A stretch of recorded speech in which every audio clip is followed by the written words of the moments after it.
하나님 말씀 고린도후서 4장 18절입니다. 고린도후서 4장 18절 우리가 주목하는 것은 보이는 것이 아니요 보이지 않는 것이니 보이는 것은 잠깐이요 보이지 않는 것은 영원하다. 아멘. 바울이 우리들이 곧 의인들이 바라보고 정확히 봐야 할 것은 보이지 않는 것이다 이렇게 말씀합니다. 생각해 보면 보이지 않는 것을 어떻게 봅니까? 보이지 않는 것을 주목할 수 있는가? 뭐 있을 수도 없죠. 그럼에도 불구하고 이렇게 증언한 것은 바로 보이지 않기 때문에 보아야 한다라는 의미에 강조하는 부분이 되는 거죠. 어떤 의미로 이해되냐면 오늘 본문은 겉사람과 속사람에 대한 설명을 하고 겉과 속이 다르면 안 되지만 속이 변화되는 사람이 되어야 된다는 의미를 가지고 있어요. 아멘. 속이 변화됐다는 것을 볼 수 있을까? 없잖아요. 그렇지 않습니까? 겉은 보이잖아요. 그 사람이 변화가 되면 겉이 변화가 되면 저 사람이 변했다. 참 좋아졌다. 나아졌다. 이렇게 평가할 수 있어요. 그러나 속이 변화됐다는 것을 알 수 있는 방법은 보고서는 전혀 모르죠. 근데 무엇을 볼 수 있느냐? 행위를 볼 수 있죠. 그 사람의 행위를 통해서 볼 수 있어요. 근데 행위가 겉의 모습이잖아요. 근데 그것을 주목하라는 얘기는 뭘까요? 행위가 진실성이 있느냐라는 의미를 가지고 있죠. 우리가 저 사람의 행동을 보면서 참 그 사람은 선해. 저 사람은 정말 진실해. 이렇게 이해할 수 있잖아요. 그러나 어떤 사람은 그렇게 선한 역할을 해도 저거는 좀 하는 것 같아. 이렇게 거짓과 같은 모습이 있게 돼요. 바로 이것을 보라는 거죠. 그래서 꿰뚫어 보는 힘이라고 제가 제목을 잡았는데 이것은 바로 꿰뚫어 보는 힘. 그러니까 보이지 않는 것을 보는 힘이에요. 그래서 이것을 성경에서 얘기하면 통찰력 이렇게 얘기할 수 있어요. 안에 있는 걸 본다는 얘기죠. 안에 있는 거. 자, 그러면 그것을 정확하게 얘기하면 바울은 하나님에 의해 부활하신 주님을 만나 그는 변화가 됐습니다. 그리고 그는 주님께서 그에게 사명을 감당케 하시는데 그 사명이 뭐냐면 너는 이방인에게 나를 증언하는 사도다. 이렇게 그에게 사명을 부여합니다. 그래서 그 사명을 가지고 그는 이방인, 즉 유대인들이 아니라 이방인들에게 복음을 증거하러 떠납니다.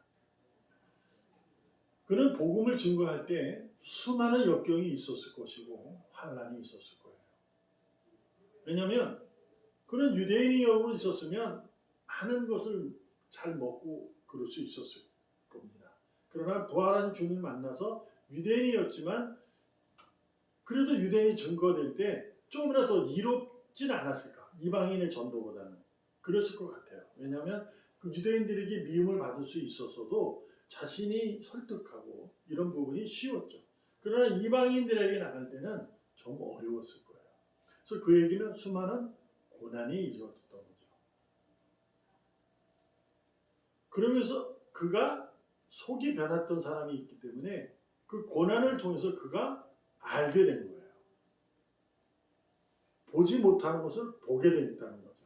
그래서 그는 고난, 환난 그걸 통해서 그는 통찰력이 길러졌다라고 볼 수 있습니다. 그것이 바로 다윗이 고백했던 고난이 유익되더라. 그것이 말씀을 보게 된다는 얘기잖아요. 말씀의 유익을 얻는다는 얘기인데 말씀을 통해서 얻는다는 거예요. 고난이 통해서 내가 이게 내게 큰 힘이 되는 거구나 이렇게 보게 된다는 거죠. 고난을 통해서 힘을 얻는다. 쉽지 않잖아요. 근데 한번 우리가 스스로 한 번씩 생각해 보는 거예요. 나의 삶이 지금 어려움이 있다. 힘듦이 있다. 라고 했을 때 왜 있을까? 하나님의 자녀인데도 불구하고 내게 왜 이런 고난이 있을까? 라고 볼 수 있어야 돼요. 그걸 찾아보려고 애쓰셔야죠. 그러니까 우리가 고난을 당하면 하나님께 이 고난에 대한 구함, 여기서 벗어날 수 있는 그렇게 해달라고 구하는 경우가 많아요. 그것은 이제 당연한 거잖아요. 우리가 힘듦이 너무 힘들어요, 하나님. 이렇게. 그러나 그 고난이 내게 왜 있지? 라고 생각은 잘 안 해요. 그냥 고난에서 벗어나기만 바라는 거예요. 근데 고난이 있음에 대해서 생각을 해보면 이 고난을 통해서 하나님의 의지를 발견할 수 있어야 하는 거죠. 그것이 신앙의 큰 가치예요. 우리가 고난을 당하면 벗어나는 것도 하나님의 은혜로 있을 수 있지만 더 귀한 건 뭐냐면 고난을 통해서 하나님이 왜 내게 이러한 일을 이렇게 고난을 주었을까? 바울이 왜 이방인에게 사도로 가면서 그 고난을 겪게 했을까? 그래서 그는 고난이라는 것이 보이는 거잖아요. 느껴지고 막 이러는 거예요. 근데 거기에 하나님이 일하신 그분의 의지, 그분의 능력을 보게 된 거죠. 그래서 그는 그 고난 속에서도 전혀 두려워하지 않아요. 자기의 생명은 아무것도 아닌 거예요. 은혜에 의해 비하면 아무것도 아니라는 것을 그는 충분히 알게 된 거죠. 그래서 그가 주목하게 된 것이 바로 꿰뚫어보는 힘이 된 거죠. 그래서 우리에게도 그는 확실하게 증언하는 거예요. 꿰뚫어보는 걸 길러라. 주목하라. 보이지 않는 것에 봐라. 이렇게 얘기하는 거죠. 통찰력을 길러라. 그렇게 선언합니다. 바울은 그래서 그는 이방인의 사도의 역할을 하면서 사명을 감당하면서 그가 죽음을 맞을 그날까지 그는 전혀 두려움 없이 복음을 증거하기를 애쓰고 나갔어요. 감옥에 갇히고 자기가 잡혀서 죽음이라는 것이 자기를 엄습해 올지라도 그는 그것은 보이는 거지만 보이지 않는 힘이 있다는 것을 그는 충분히 알기에 그것을 보면서 그는 나갔던 거죠. 우리가 바울을 이렇게 이해했지만 우리 한번 이제 그것에 대한 신앙의 용기, 힘 이런 부분에 대해서는 우리가 이제 충분히 저러려면 진짜 우리가 믿음이 강해야 돼. 이렇게 이해할 수 있잖아요. 그래서 더 열심히 할 수는 있을 것 같아요. 그러나 쉽지 않아요. 그렇잖아요. 그래서 한 인물을 통해서 한번 다른 인물을 통해서 한번 쉽게 한번 접근해 보려고 합니다. 꿰뚫어보는 힘, 통찰력, 고난 가운데서 볼 수 있는 것은 무엇인지. 우리가 이제 아브람과 롯이 있어요. 아브람과 롯은 삼촌과 조카 사이였어요. 아브람이 갈대우리에서 하나님이 정하신 땅, 약속의 땅을 갈 때 그는 갈 바를 몰랐지만 그는 그냥 주님의 음성에 따라 명령에 따라 가게 됩니다. 그때 롯은 자기 삼촌을 따라왔어요. 그래서 그들은 하나님이 정하신 땅에 도착하기 전까지 많은 일을 겪게 됩니다. 그러면서도 불구하고 그들이 많은 재산이 생겨나게 돼요. 그러다 보니 아브람과 롯의 그 노예들, 그 종들이 서로 으르렁거리고 싸우게 되죠. 그래서 그들은 이제 너무 많은 부가 생기고 하기 때문에 또한 큰 어떻게 얘기하면 그 집안이 커진 거죠. 그래서 이제 하나의 이제 부족이 될 수밖에 없는 그런 상황까지 오게 된 거예요. 그래서 아브라함은 롯에게 이런 제안을 합니다. 자 봐라, 네가 좌하면 나는 우할 거고 네가 우하면 내가 좌를 선택할게 라고 롯에게 선택권을 먼저 줍니다. 근데 우리는 여기서 알 수 있는 게 뭐냐면 꿰뚫어 보는 힘이 무엇인지를 알아야 돼요. 근데 좀 이상한 게 있어요. 왜냐하면 아브라함과 롯의 맞은 그 결정과 선택에 의해서 그들의 삶이 달라졌잖아요. 그래서 우리는 꿰뚫어 보는 힘이 아브라함에게 있었다고 얘기할 수 있어요. 근데 생각해 보면 꿰뚫어 보는 힘이 아닌 것 같아요. 왜냐하면 너가 좌하면 난 우하고 네가 우하면 난 좌할게. 이건 좀 이상하잖아요. 만약에 꿰뚫어 보는 힘이 있어서 그가 했다면 이렇게 얘기했을 거예요. 누구나 아브라함, 내가 좌하면 넌 우로 가. 내가 이쪽으로는 넌 이쪽으로 가야 돼. 이게 맞는 거잖아요. 꿰뚫어 보는 힘이 있으니까. 보지 못하는 걸 보게 된 거니까 선택하는 거죠. 주식 같은 거 마찬가지 아니에요. 이 여기가 더 하면 돈을 벌 수 있는 그 주식에 투자하는 거죠. 그게 꿰뚫어 보는 힘 아니에요? 근데 이상하게 아브라함은요. 네가 좌하면 내가 우하고 네가 우하면 좌할게. 자기는 선택하지 않아요. 이것은 통찰력이라기보다 뭐를 이해할 수? 양보죠. 그러니까 네가 어리고 내 조카고 그러니 네가 먼저 선택해라. 그럼 내가 네가 선택한 반대쪽에 내가 할게. 이걸 누가 꿰뚫어 보는 힘, 통찰력이라고 할 수 있겠어요. 어찌됐든 롯은 좋은 것을 보이는 것을 선택하게 됩니다. 그래서 그는 동쪽으로 하나님의 약속의 땅이 반대쪽으로 그는 선택하게 돼요. 그쪽이 에덴과 같았다라고 해요. 그게 소돔이잖아요. 그쪽으로 가게 되고 아브라함은 롯이 그쪽을 선택했기 때문에 그는 저절로 서쪽을 선택할 수 없는 거예요. 황망한 땅. 그게 됐잖아요. 근데 우리는 결과를 알아요. 그런데 그곳이 약속의 땅이었다. 그렇잖아요. 그래서 그는 꿰뚫어 보니 힘이 있었네? 라고 할 수 있지만 가만히 인생을 보면 힘이 없어요. 그냥 그가 양보하고 선택된 것 뿐이에요. 그렇잖아요. 그러므로 여러분과 제가 충분히 이해할 게 뭐냐면 꿰뚫어 보는 힘이라는 것은요. 내가 무엇은 것을 길러가지고 이루어지는 것이 결코 아니에요. 고난을 통해서 바울이 통찰력이 분별력이 있어진 것은 어떤 힘을 얻은 게 아니에요. 무엇이냐면 현실의 삶에서 아브라함은 늘 하나님의 말씀을 따랐어요. 롯은 아브라함을 따랐어요. 근데 이게 무슨 얘기냐? 그것마저 칭찬받을 일이에요. 왜냐하면 갈대우르에서 아브라함은 거기 갈 때 롯은 자기 아버지가 아닌 삼촌을 따라간잖아요. 그러니 삼촌에게서 삼촌이 믿는 그 하나님에 대한 그는 믿음이 있었던 거예요. 그러니까 과감히 쫓아갔던 것을 칭찬받을 만해요. 그러나 이것이 수없이 반복되다 보니까 아브라함은 끝까지 하나님 말씀을 따랐고 롯은 끝까지 아브라함을 따랐던 거예요. 그러니까 이제 어떻게 해요? 신앙이라는 것이 자라지 못하는 거죠. 그래서 신앙이 자란 것이 뭐예요? 보이는 것에 자라게 되는 거죠. 그래서 그걸 그쪽을 선택하게 되는 거예요. 결국 꿰뚫어 보는 힘, 통찰력이란 다른 거 아닙니다. 고난,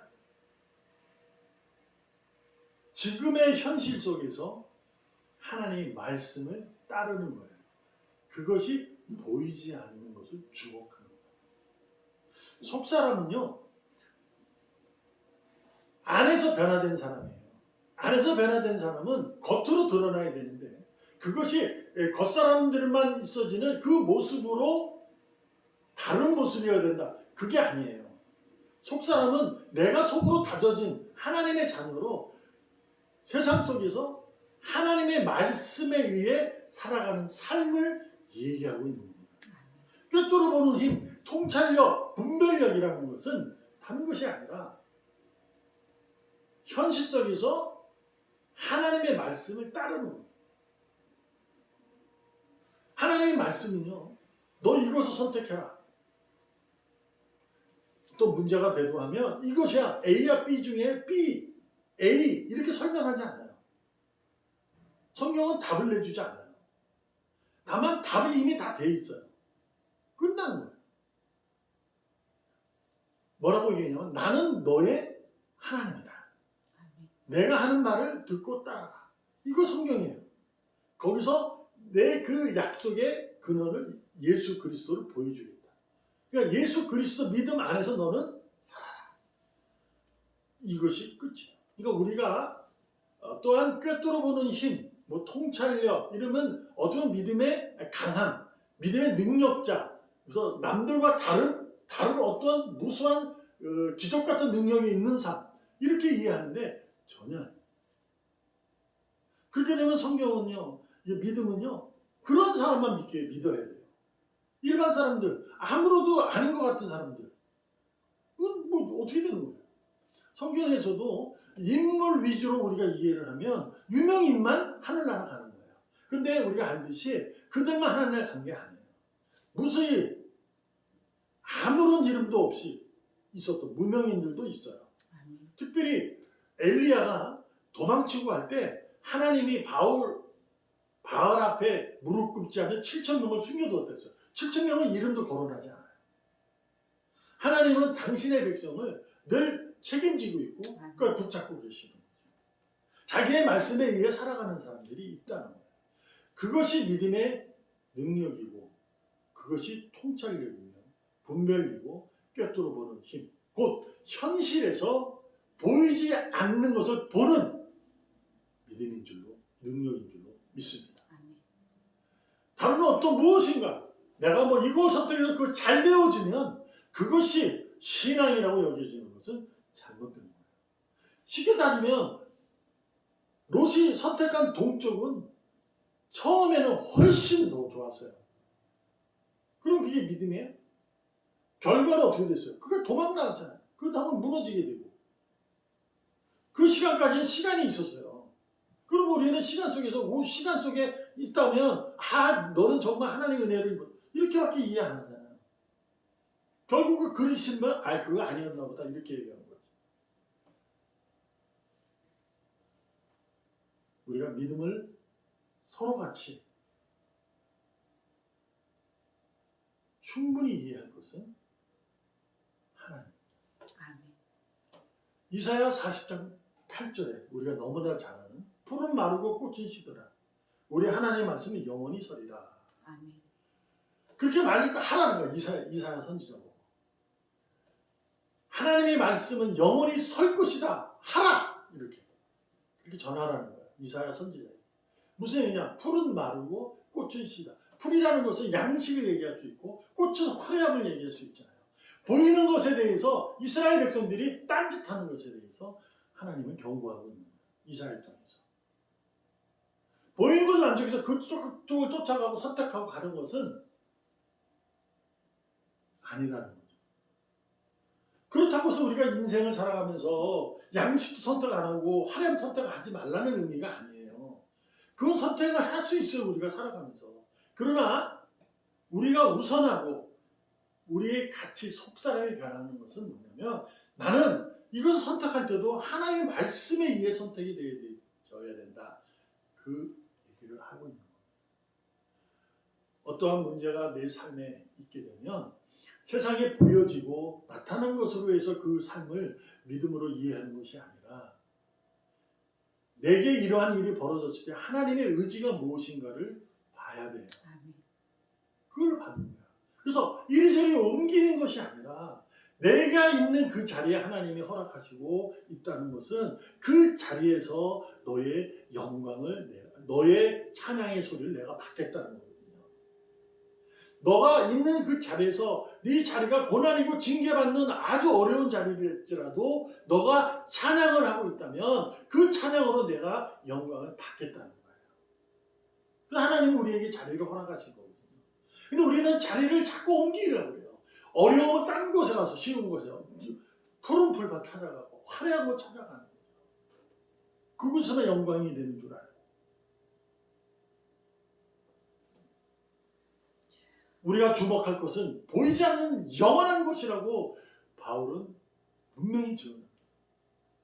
여러분과 제가 이리저리 방황하지 마시고 오늘도 하나님의 말씀에 주목하시고 주목한 그 말씀에 의해 자신의 삶을 성찰하시고 아멘. 그래서 말씀에 의해 성찰된 모습으로 한 걸음 한 걸음 나아가시기 바랍니다. 아멘. 한 걸음 한 걸음의 의미는 뭘까요? 쉽게 되는 건 없어요. 우리 옛날에도 그런 말 많이 하잖아요. 쉽게 번 돈 쉽게 없어진다.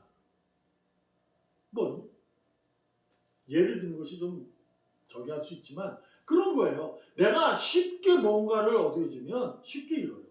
그러니까 한 걸음 한 걸음이라는 것은 고난이 있다 할지라도 내가 주목하는 것이 한 걸음 한 걸음 가는 거예요. 차차 나아지는. 누가 알아요? 하나님 확 할지? 그건 모르는 거예요. 다만 하나님의 의지는 우리는 정확하게 알 수는 없지만 하나님이 내게 이 자리를 허락한 것은 하나님의 분명한 의도가 있을 것이다. 왜? 그분은 나를 버리지 않고 내가 누구보다 행복하기 원하고 누구보다도 잘 되기 원하시는 분이기 때문에.